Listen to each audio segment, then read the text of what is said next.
La vidéo suivante va vous montrer comment ajuster vos lignes et vos colonnes. Alors pour beaucoup, cette vidéo peut être inutile, parce que ajuster une colonne, c'est la première chose que l'on apprend sur Excel, comme ceci, où il suffit de se positionner entre deux colonnes, de faire un cliquer-tirer pour ajuster.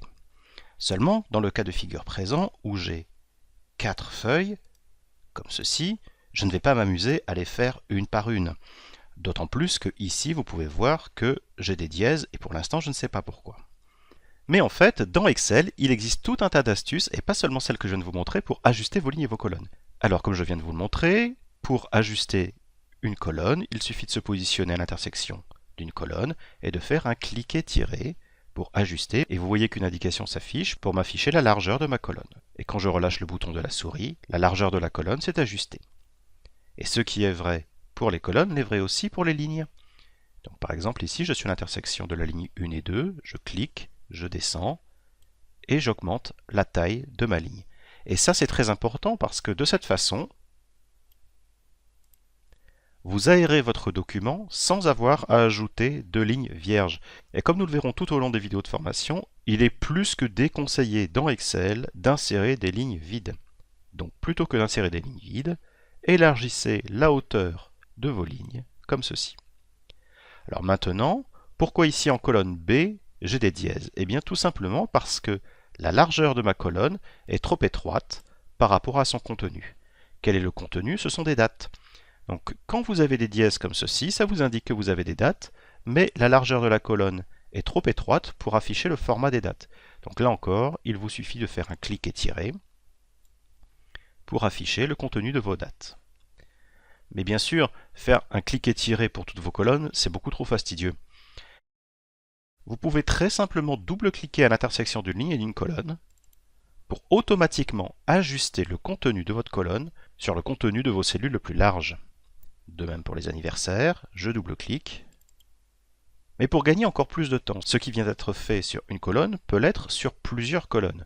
Si maintenant je sélectionne toutes mes colonnes ici et que je fais un cliquer-tirer, par exemple jusqu'à 130, toutes mes colonnes ont la même taille.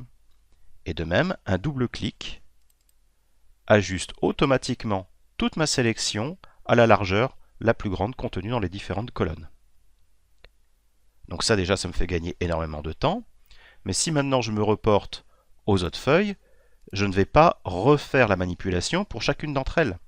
Ce que je peux faire par contre, c'est repartir de ma première feuille. Je sélectionne les 4 feuilles de mon classeur. Alors pour cela, j'ai la première feuille sélectionnée. J'appuie sur la touche Shift et je sélectionne la dernière feuille. De cette façon, vous voyez, j'ai sélectionné les 4 feuilles contiguës. Maintenant, je sélectionne mes 5 colonnes. Et si je fais un cliquer-tirer ici par exemple, je vais me mettre à 200, vous pouvez voir que toutes mes feuilles ont exactement la même largeur de colonne, parce que l'opération a été reproduite sur toutes les feuilles. Attention, ici j'ai désélectionné les feuilles, donc de nouveau, je vais cliquer sur la première pour sélectionner toutes mes feuilles, et si je veux ajuster exactement à la largeur de toutes les colonnes de mes 4 feuilles, encore une fois, un double-clic, et vous pouvez voir que toutes mes feuilles sont ajustées. Donc cette astuce est très importante et elle est très souvent ignorée. Donc si vous avez exactement la même mise en forme à reproduire sur différentes feuilles, n'oubliez pas de les sélectionner avant, puis après vous sélectionnez vos colonnes, et ainsi vous pouvez adapter exactement la même largeur de colonne à tout votre classeur, quel que soit le nombre de feuilles.